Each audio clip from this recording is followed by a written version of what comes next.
অসাধারণ দৃশ্য নিজে চোখে দেখে আসলাম। এত সুন্দর ব্যবস্থা দর্শক বন্ধু, সম্পূর্ণ জৈবভাবে তৈরি করা হচ্ছে ড্রাগন।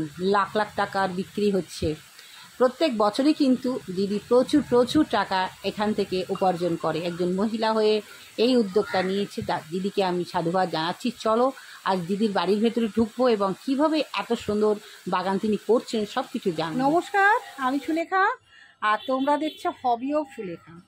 আজকে এসেছিলাম বহরমপুরে 2025-এর নদিয়া মুর্শিদাবাদের মিট আপ। তো সেই মিট আপ সেরে সন্ধ্যাদির সঙ্গে দেখা হলো।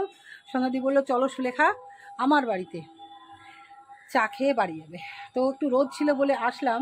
তো আসলামে যখন আমি দিদি ভাইয়ের বাগানে আসলাম, কারণ আমি তো সবুজ প্রেমী, বাগান দেখতে ভালোবাসি। আর আমি দেখলাম, মানে আমার ভীষণই ভালো লাগলো, কিছু কিছু জিনিস এখানে আছে যে দিদি যেহেতু একজন বায়োসায়েন্সের ছাত্রী ছিলেন, তো নিজে নিজে পরিকল্পনা করে অনেক কিছু করেছেন, সেগুলো সত্যি দর্শক বন্ধুদের দেখানোর মতন। তাই আজকে তোমাদের দেখানোর জন্যই চলে আসলাম। ভীষণই ভালো পরিকল্পনা করেছেন উনি। একজন মহিলা হয়ে প্রচুর প্রচুর ড্রাগন কালেক্ট করেছেন। তোমরা তো প্রথমেই দেখলে যে বাড়ির চারিদিকটা শুধু ড্রাগন আর ড্রাগন। আমার ভীষণই ভালো লাগে দিদিভাইয়ের এই উদ্যোগ, যে একজন মহিলা হয়ে এত সুন্দর উদ্যোগ। আর দিদিকে দেখেই কিন্তু আমি অনুপ্রাণিত হয়েছি কিছুটা। আর যদিও আমি কামরুল সাহেবের কাছ থেকে সব আমি প্রশিক্ষণ পেয়েছি, তাহলেও দিদিকে দেখেও কিছুটা সাহস অর্জন করেছি। তো চলো দেখতে থাকো, স্কিপ করবে না। দিদির বাগানটা তোমাদের দেখাই।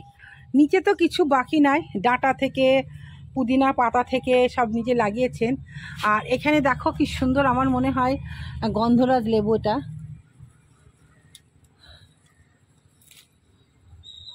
না গন্ধরাজ না, সিডলেস লেবু।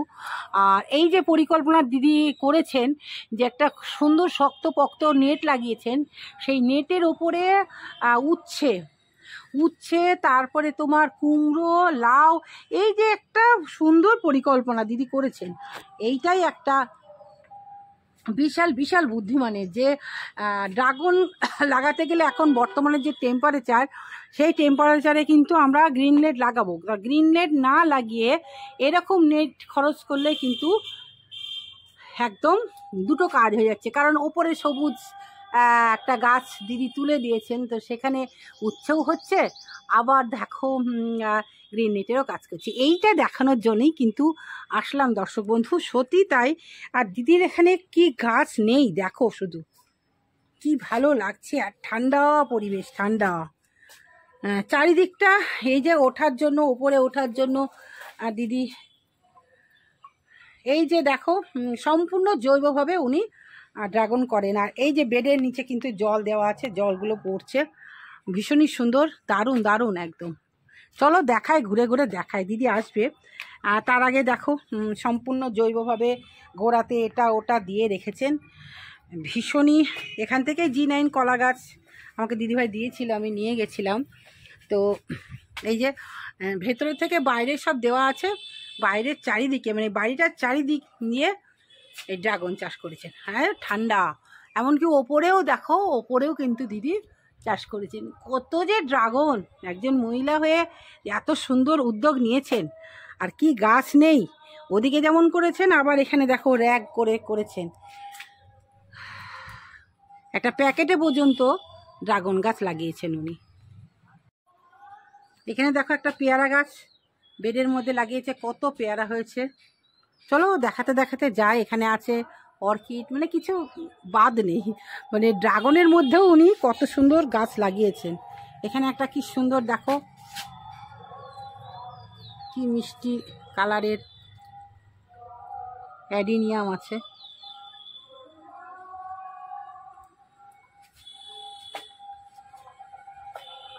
কি গাছ নেই দেখো, এটা হচ্ছে আবার টমেটো গাছ। অ্যাডিনিয়ামগুলো কত বড় বড়, পেঁপে গাছ, পুদিনা গাছ,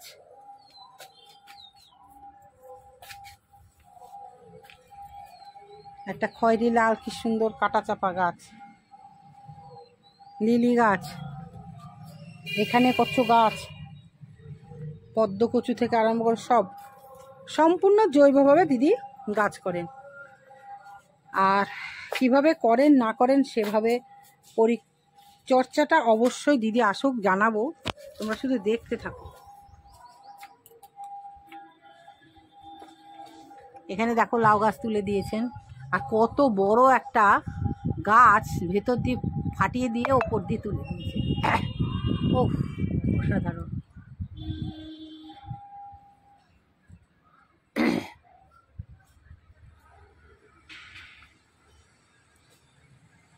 এটাই ভালো লাগছে যে ও তার ফাটিয়ে ওপরে উঠিয়ে দিয়েছে।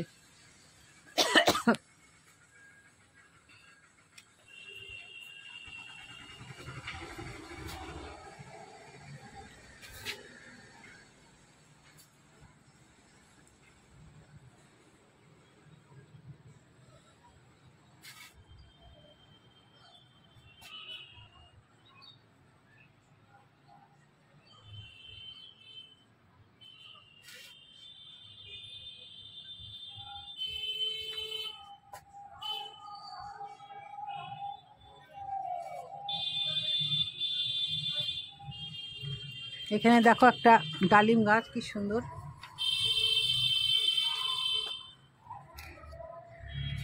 ওই যে কি সুন্দর ডালিমের ফল এসছে দেখো, অসাধারণ অসাধারণ। সব থেকে আমার ভালো লাগে এই উচ্ছে গাছ, সজনে গাছ, কোনো গাছ বাদ নেই দিদির, সব রকম লেবু গাছ সব লাগিয়েছে সব। কি সুন্দর, এত ড্রাগনের ফুল কিন্তু পলিনেশন না করেই হয়ে যাচ্ছে ফল। উপরেও লাগিয়েছে অনেক চাল কুমড়ো তুলে দিয়েছে, দেখো কি সুন্দর। বন্ধু তোমাদের তো বাগান দেখালাম, এবার চলে এসেছি দিদিভাইয়ের কাছে। দিদিভাই একটা মহিলা হয়ে কিভাবে এত সুন্দর এতগুলো গাছকে মেনটেন করছে সেটা আমি জেনে নেবো। কি এমন খাবার দেয়, কতগুলো ড্রাগন বছরে হয়, কখন খেতে দেন না দেন, সব কিছু থাকছে আজকের ভিডিওতে, তোমরা দেখতে থাকো। দিদি বলো, প্রথম যখন তুমি ড্রাগন চারা লাগালে সেই মাটিতে তুমি কি দাও? প্রথম যখন লাগাই আমি সেই মাটিতে আমি কিছুই দিই না, শুধু হালকা হাফ গোবর সার হাফ মাটি আর তার সঙ্গে একটু বালি মিশিয়ে নিয়ে ড্রাগন চারাটা বসিয়েছি। আচ্ছা, দিয়ে কতদিন পর কি খেতে দাও? তার মোটামুটি 2-3 মাস পর ওই জৈব সারই দিয়েছি আমি, অন্য কোনো সার নেই। ভার্মি কম্পোস্ট দিয়েছি একটু। আচ্ছা। আর ওই যে সবজি পচা যে জল সেটা হয়, আচ্ছা, সেটা আমি গাছে বেশি ইউজ করি। ওটা কতদিন অন্তর দাও? ওটা 7 দিনের একবার। ডাইরেক্ট দাও না জল মিশিয়ে দাও? না, জল মিশিয়ে। এক মগ সবজি পচা 10 মগ জল, এইভাবে আমি এই রেসিপিতে প্রতিদিনই এমনি সাদা জল দাও, আর ওইটা সপ্তাহে একদিন দাও। আচ্ছা, এইগুলো ড্রাগনের খাবার। আর ড্রাগনকে এই গরমকালে কি স্নান করে দিতে হয়? গরমকালে আমি স্নান করাই না, আমি প্রতিদিন রেগুলার জল। আচ্ছা আচ্ছা, সকালে দাও না বিকেলে দাও? আমি বিকেলে দাও। এবার তার মধ্যে কি ফাঙ্গিসাইড বা ইনসেক্টিসাইড? হ্যাঁ, ফাঙ্গিসাইড ড্রাগন গাছে লাগবে, নাহলে পালাস। তাই না? কতদিন অন্তর দিতে হয়? মাসে একবার দিই। ওটা কি সাফ দাও না অর্গানিক কিছু দাও? না, অর্গানিক না, আমি ইয়ে করি, কোনো সময় ব্যাবিস্টন দিই, কোনো সময় সার দিই, হ্যাঁ, আবার কোনো সময় একটা অর্গানিক যদি পাই দিই, মানে আমি একটু ওটা ঘুরে ফিরে দাও, মাসে একবার দিতেই হবে। একবার দিই। দর্শক বন্ধু, দিদি সেটা বলে দিচ্ছেন যে প্রতি মাসে কিন্তু একবার করে দিতেই হবে, দিতেই হবে। আর একটা কথা, এই যে প্রখর রোদ্রে এত ফুল নষ্ট হয়ে যাচ্ছে, ফল নষ্ট হয়ে যাচ্ছে, কিন্তু সুন্দর দেখলাম তোমার খুব সুন্দর সুন্দর ফুল এসেছে, আর ওপরে ব্যবস্থাটা খুব সুন্দর করেছো। এটা কেমন খরচ পড়েছে দিদি ভাই? আমার টোটালটা করতে মোটামুটি 1 লাখ টাকার মতো খরচা হবে। টোটালটা এটা কতদিন মানে হলো তোমার করাটা? 5 বছর হয়ে গেছে। আরো মনে হয় 5 বছর কি? 5 বছর না, আরো 20 বছর যাবে। 20 বছর যাবে। তবে একটা জিনিস তো আমি দেখলাম, লক্ষ্য করলাম যে যখন কচি থাকে গাছটা তখন তুমি ওই ছিদ্র দিয়ে বাইরে বের করে দাও, তাই তো? আমি বাইরে বের করি না, ওরাই বের। ওরাই বের, একটাও আমি বাইরে বের। ওরে বাপরে, কতটা একটা উদ্ভিদ যে তার নিজস্ব চলন আছে। চলন ও নিয়ে নেয়। আচ্ছা, আমি ভাবছি তুমি দাও। না না, কিচ্ছু করি না। আচ্ছা, তাহলে আমি তোমাদের দেখালাম যে এক একটা গাছ আপনা আপনি ওপরে বেরিয়ে গেছে, মানে ওরা নিজেরাই যায়, দিদি ভাই বলছে। আচ্ছা, এই একটা পয়েন্ট গেল। আর একটা জিনিস যেটা আমি দেখলাম, এই যে তুমি উচ্ছে লাগিয়েছো, এটা কি একটা গাছেই অনেক দিন থাকে না তুমি 6 মাস অন্তর চেঞ্জ করো গাছ? না, একটা গাছই যে কদিন হয়। আবার সব থেকে আশ্চর্যের ব্যাপার হলো আমি কোনোদিন উচ্ছে গাছ লাগাই না। আচ্ছা, ওই যে পাকা উচ্ছে কিছু পরে, আচ্ছা, হ্যাঁ, ওই যে বিচন থেকে গেল ওই থেকেই গাছ উঠে। আচ্ছা, আর যেখানে উঠে সেখানে আমি তুলে দিই। আচ্ছা, আমার কাজ হলো তুলে দেওয়া। আচ্ছা, তুলে দেওয়ার পর উচ্ছে হলো, আবার দেখলাম মানে ওইটা হয়তো শেষ হলো, আবার উঠতে থাকে। আচ্ছা, আচ্ছা। এরকম যেমন 7-8 বছর থেকে উচ্ছে গাছ কোনোদিনও আমি লাগাই। আর কি সুন্দর উচ্ছে ঝুলছে, হ্যাঁ, কিনতে লাগে না তোমার? না, কিনতে হয় না, সারা বছর উচ্ছে হয়। দেখলাম এই যে গাছগুলো তুমি করেছো, পেঁপে গাছ, কলা গাছ, গোড়ায় গোড়ায় সব কি উঁচু করে দেওয়া আছে, এগুলো কি মানে গোড়াতে মাটিতে কিছু জৈব কিছু দেওয়া আছে, এগুলো কি? মাটিতে আমি যে জিনিসগুলোকে পচাই, ধরো আমার লাউ গাছের প্রচুর হলো, লাউ গাছটা হয়ে গেল, নষ্ট হয়ে গেল, লাউ গাছটা কাটলাম, টোটালটা আমি ওই সবজির যে খোসা বেজাই ওখানে একটু গোবর দিয়ে দিই, একটু খোল দিয়ে দিই, আর যত সবজির খোসা আছে ওটা দিই, ওটার মধ্যেই ফেলে দিই, দিয়ে ওগুলো তো জলটা দিয়ে দিলাম। এবার যে ছাকাটা উঠলো ওইটাকে আমি গোড়ায় গোড়ায় মালচিং দিই। আচ্ছা, বুঝতে পারলো তো? হ্যাঁ, বুঝতে পেরেছি। এইভাবে সম্পূর্ণ জৈবভাবেই তুমি গাছটা করছো। হ্যাঁ, দাও। যেমন পটাশটা দিতে হয় ড্রাগন গাছে। কখন দাও ওটা? ফল আসার পরে না আগে? না, ফল আসার আগেই দিতে হয়। লাল পটাশ দাও, হ্যাঁ, 1 চামচ করে সব একটা গাছে দিয়ে দাও। হ্যাঁ। কি মাটির সঙ্গে মিশিয়ে দাও না গোড়াতেই দূর থেকে দিই? কোনো সময় সারের সঙ্গে মিশিয়েও দিই, কোনো সময় এমনিও দিই। আমি তো দেখলাম বস্তাতে সব কি আছে, ওগুলো কি গো? ওগুলো ওই যে তোমাকে বললাম, হ্যাঁ, কি বলো?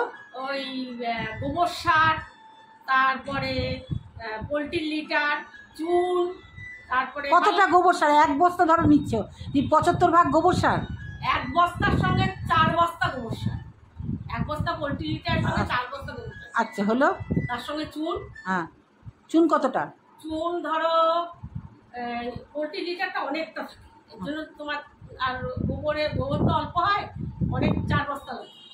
আর চুন দিচ্ছি তখন 1 বস্তা, 5 কেজি। ও ছোট বস্তা 5 কেজি, মানে 4 বস্তায় 1 বস্তা পোলট্রি লিটার হলো 5 বস্তা, আর ছোট 1 বস্তা চুন, ওইটা মিক্সড করে রেখে দাও। মিক্স করি আর পুরাডন মিশিয়ে দাও। পুরাডন মিশিয়ে রেখে দাও। পুরাডনটা কতটা দাও? পুরাডনটা মোটামুটি ধরো হাফ প্যাকেট দিতে হবে, অতটা মিশাবো। হ্যাঁ।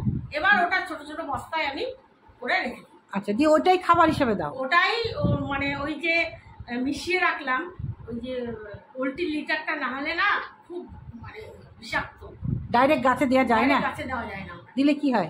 ফাঙ্গাস লেগে একাকার হয়ে যায়। তাই? ও, চুনের সঙ্গে মিশিয়ে পুরাডন দেওয়ার ফলে আচ্ছা, ওর ওই জিনিসগুলো মিশানোর কতদিন পর গোড়ায় দেওয়া উচিত? মোট মিশানোর 2-3 মাস পর দেওয়াই ভালো। ও আচ্ছা। এমনি ধরো কোনো আলগা ইয়ারে পড়ে আছে, সেখান থেকে আমি নিয়ে আসলাম পলিটা। তোমার ধরো পড়ে আছে, ওটা হ্যাঁ, পড়ে থাকে, হ্যাঁ, তাহলে দিতে পারবো, তাই তো? ডাইরেক্ট এনে দেওয়া যাবে? আচ্ছা। তাহলে দর্শক বন্ধু সব সুন্দর করে কিন্তু সন্ধ্যাদি বুঝিয়ে দিল। আচ্ছা দিদি ভাই, বাগান ওপরে ছাদে দেখলাম তুমি তো করেছো, মোটামুটি তাও কতগুলো গাছ আছে? কতগুলো গাছ আছে আমার গুনতে নেই। আচ্ছা, তাও মোটামুটি 200-250 হবে নাকি? 500 গাছ তো হবে। 500? আর তুমি একটা গ্রাউন্ডে করেছো কোথায়? একটা বাগান করেছি বেশ। ওটা তুমি লেবার দিয়ে পুঁতে দিয়েছো? ওটা কি টলি করেছো না একটা সিঙ্গেল করেছো? টেলি সিস্টেম, মানে বাঁশের এদিকে একটা এদিকে একটা, বাঁশ না পিলার করেছি। আচ্ছা, পিলারের উপর লোহার রড দিয়ে। আচ্ছা আচ্ছা, বাহ, খুব সুন্দর। এরপরে এসে আমি নিয়ে যাবো। অবশ্যই ঠান্ডা দিন ছাড়া তো আসা যাবে না, মাঠের ব্যাপার তো। ওটা তো গতবারও এসে ভেবেছিলাম যাব, ভীষণই ভালো লাগলো, সব রকম সুন্দর করে দিদি বলে দিল। আর কিছু বলার নেই, মাঝখানে ফুল গাছ, ফল গাছ, সব কিছু সবার একই ট্রিটমেন্ট, তাই তো? আলাদা কিছু নাই? আমার আলাদা কিছু নেই।